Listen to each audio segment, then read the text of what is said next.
জি ফুপি, আসসালামু আলাইকুম।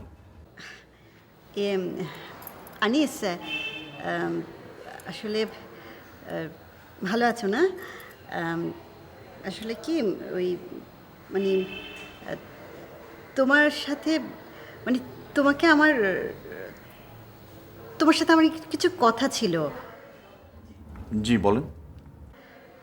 তোমার অফিস কেমন চলছে? ভালো। ভূমি কেমন আছে? ভূমি কোথায়? ও তো কিচেনে। ও তাই নাকি?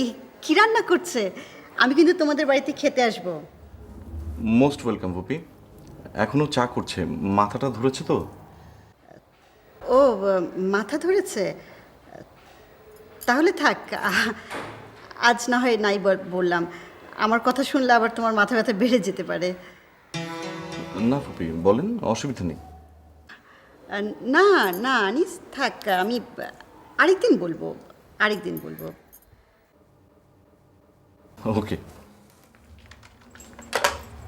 কে আনিস?